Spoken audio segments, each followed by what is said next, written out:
Hello friends, पिछली video में मैंने आपको फीमेल रिप्रोडक्टिव हार्मोन ईस्ट्रोजन की पूरी जानकारी दी थी। तो आज मैं आपको ईस्ट्रोजन, जो कि रिप्रोडक्टिव लाइफ में बहुत ही मेजर पार्ट प्ले करता है, उसके बारे में जानकारी दूंगी। ये हार्मोन केवल रिप्रोडक्टिव लाइफ में ही हमारा भागीदार नहीं है।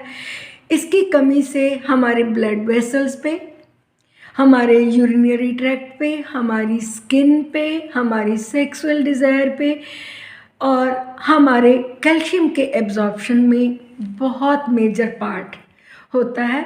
तो आज मैं सबसे पहले इसकी कमी से क्या सिम्टम्स आते हैं वो बताऊंगी, और इसकी कमी होती क्यों है ये बताऊंगी, और इसका हमने होम रेमेडी से ट्रीटमेंट कैसे करना है वो बताऊंगी। सबसे पहले ईस्ट्रोजन की कमी, जैसे जैसे हमारी एज मेनोपॉज में जाती है तो स्वाभाविक तौर से ईस्ट्रोजन कम हो जाता है, पर कई बार जाने अनजाने में हमारे रिप्रोडक्टिव ऑर्गन्स में कोई न्यू ग्रोथ होने लग जाती है, जिससे कि हमें पूरा सिस्टम ही, ओवरीज भी, फेलोपियन ट्यूब्स भी और यूट्रस को भी रिमूव करना पड़ता है। तो ये असमय पे ईस्ट्रोजन की कमी का एक कारण बन जाता है। और इसके साथ साथ जब हमारी बॉडी में ईस्ट्रोजन की कमी आती है तो सिम्टम क्या होते हैं, सबसे पहले बताऊंगी। मॉडर्न इरा में एक नई डिजीज़ ने बहुत ही ज़्यादा हमारी डेली लाइफ में अपना दस्तक दिया है, तो वो है PCOD, that is polycystic ovarian disease. Polycystic ovarian disease का मेन कारण जो है वो ये ईस्ट्रोजन की कमी ही है।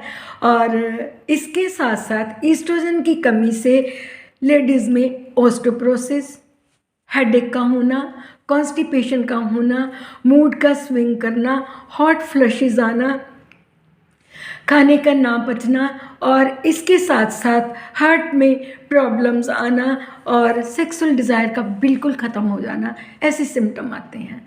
तो ये, और बार बार एक चीज़ बताती हूँ, बार बार यूरिनरी ट्रैक्ट इन्फेक्शन का होना भी ईस्ट्रोजन की कमी का एक लक्षण होता है। तो यानी कि मैं इतना कह सकती हूँ कि जितने सिम्टम्स मेनोपॉज में हम देखते हैं वो सारे सिम्टम्स जो हैं वो ईस्ट्रोजन की डेफिशिएंसी से फीमेल की लाइफ में उतर आते हैं। तो हमने इसको क्योर कैसे करना है, सबसे पहले ईस्ट्रोजन की कमी से लेडीज़ में सडनली मोटापा आना शुरू होता है, तो काइंडली अपनी लाइफ में एक्सरसाइज, जॉगिंग, वॉकिंग ज़रूर करिए, ताकि आपका एक जो वेट है वो हेल्दी रूप से मेंटेन रहे।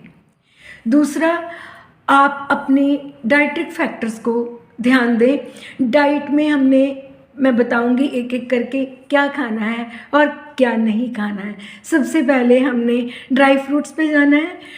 ड्राई फ्रूट्स में अंजीर, अखरोट, बादाम, मूंगफली ये लेने हैं। ये ईस्ट्रोजन के लेवल को मेंटेन करते हैं।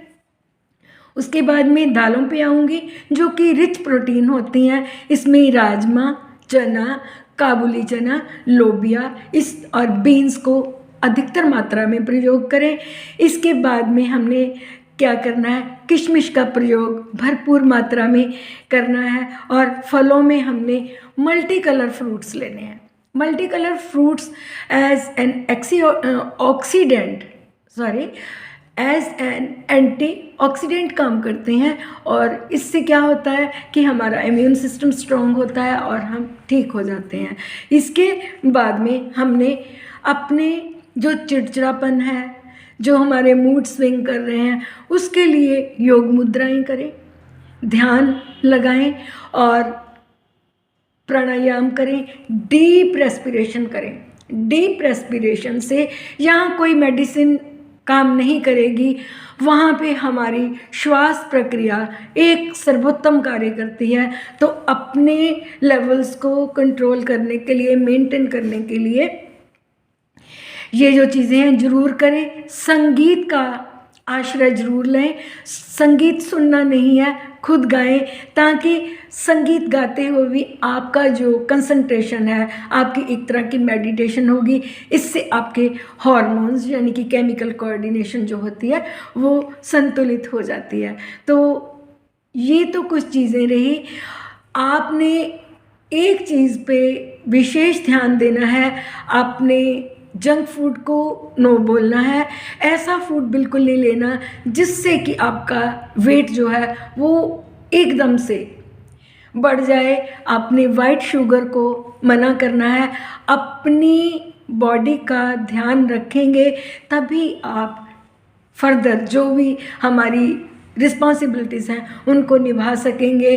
और अपने स्ट्रेस लेवल को कम करने के लिए आप डांस का आश्रय भी ले सकती हैं, आप डांस भी कर सकती हैं। इससे भी, जंपिंग से भी हमारी सेंसेशंस बढ़ती हैं और हमारे हार्मोन्स जो हैं वो मेंटेन रहते हैं। वन थिंग इज़ मोर, अगर आप ड्रग्स का इस्तेमाल करते हैं, अगर आप अल्कोहल, टबैको और लाइकर का प्रयोग करते हैं, तो काइंडली अपनी लाइफ में से इन चीज़ों को भी एलिमिनेट कीजिए, आपको बहुत फ़ायदा होगा।